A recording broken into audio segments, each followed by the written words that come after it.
Welcome to Ghosted by the Machine, the podcast where job seekers break through the algorithm and get heard. No filters, no bots, just 5 minutes of truth. I'm your host, Mark Lane, and today we're giving the mic to someone who's actively searching, actively showing up. Let's get into it. 5 minutes, 5 questions with today's guest, Dave Paulson, a healthcare technology leader from Ozark, Missouri, who's currently looking for a role that furthers patient access to care through technology. Good day, sir. How are you doing today, Dave? Doing great, Mark. Thank you for having me on. Well, let's start. Your first question today is, who are you?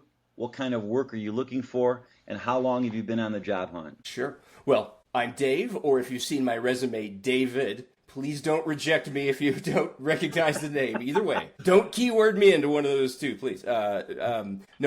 Dave Paulson. I live right in the smack dab middle of the country in the heart of the Ozarks, and I have been in healthcare information systems, healthcare technology, enabling patient access to quality, low-cost care through technical solutions for all of my career, 25 years now. I have been on the job hunt now for about 5 months since a mass series of layoffs at my former employer that unfortunately I was caught up in. So here I am. Well, here you are. And what's been the most surprising or frustrating part of your job search so far? Well, I think, Mark, one thing I've really been surprised by is the complete lack of feedback that you get at every stage, right?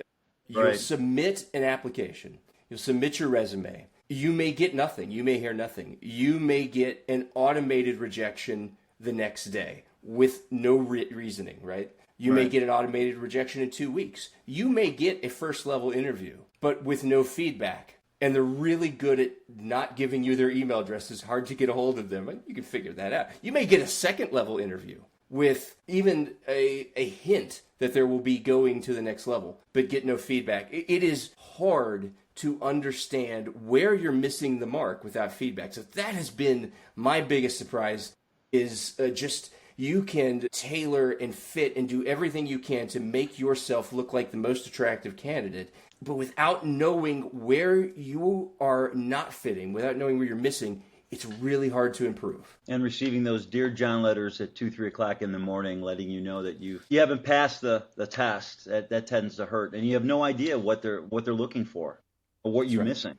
And that leads us to the next question. How has AI or automation impacted your experience? Has it helped, hurt, or just made things more confusing? That's a great question. It's interesting. I try to take a view of this. First of all, I'm in technology. I have built systems that utilize AI for healthcare. I'm not anti-AI. I think it's a wonderful tool. And just like any other tool, as long as it's properly used, it's great. Just like you could misuse a hammer, you could potentially misuse AI. And I talked to some folks in recruiting and HR and talent acquisition, and there's different levels of feedback about how AI and how ATS and keyword filtering is used. And some places will tell you that a human looks at everything. And, if they tell me that, I'll take them at their word. And some places will say, no, there's definitely some filtering going on. So it's hard to know where in the process the problem is.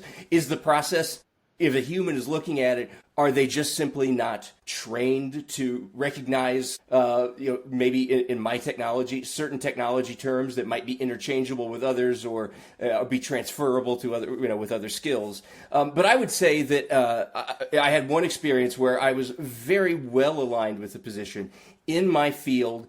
All of the things lined up, location lined up, salary, all of the qualifications, the long checkbox of qualifications.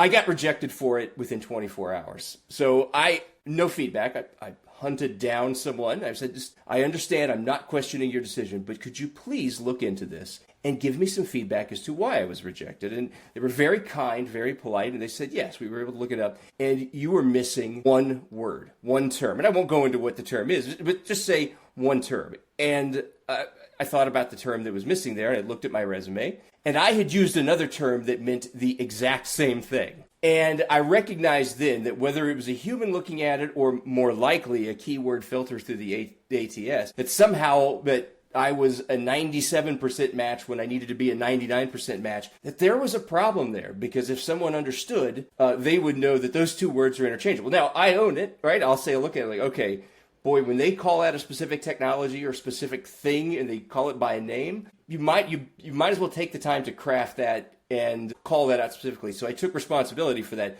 But I also think that that's indicative of a problem somewhere in the process, and whether it's AI, just basic keyword filtering, or some other breakdown, that good candidates are potentially, or in my case, I believe sincerely, being filtered out just based on misapplied criteria.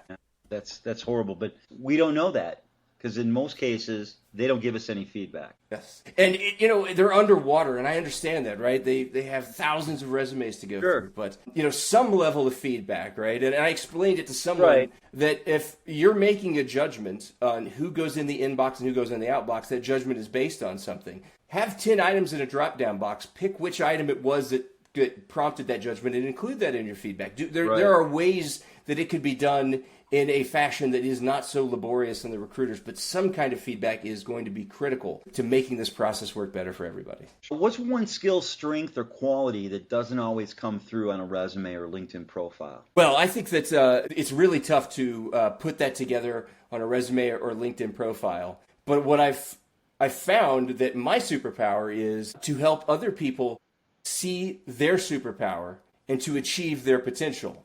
Career development, growth, understanding where they need to grow, what it is, what steps that they need to take, specific actionable steps they need to take to become the best version of their professional self. And then also doing that at the macro level, taking those individual superheroes that we just created and creating the Justice League out of them, and building high-performing teams that are harmonious, that are synchronized, and that are using their skills in such a way that they become worth more than the sum of their parts. That is very hard to come across on your LinkedIn profile and on your resume. But where it can come across, and where I do point everybody, and I would suggest that everyone start to develop this, it comes across in my LinkedIn resume recommendations, which I've started to treat just like letters of reference. Sure. And if you go and you look at my nearly 40 of those, then you'll start to see that superpower. And it's not told by me, it's told by the people that I've worked with, the people that I've worked for, the people who have worked for me. And I think that that's an effective way to help get that across. But that would be, Mark, that I would say that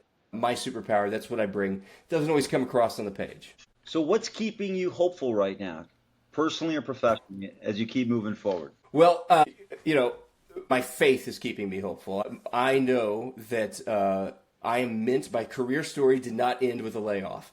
And there are plans for me, and those plans are not totally in my control, but there is an opportunity waiting for me. So my faith is definitely keeping me positive, keeping me driven, keeping me applying when I often question if anyone is ever reading these resumes or these handcrafted cover letters, but that's what's keeping me hopeful. And also, when I look back at 25 years that I've had in this industry, I am very old, I guess. There was a lot of successes there, a lot of good moments, and the more opportunity I have to get in front of folks and to talk about those, I know that my story will come through. So those things keep me hopeful, and I hope that this discussion can bring some positivity and bring some light to other folks that are in the same position that we're in as we're working through the machine. Well, that's one of the reasons why we're doing this show, is to get the message out there and get these stories out there, hopefully to people that are going to listen and take it seriously. I thank you again, Dave, for being with us today. Now, if you're hiring or know someone who he should meet, check out their LinkedIn profile in the show notes.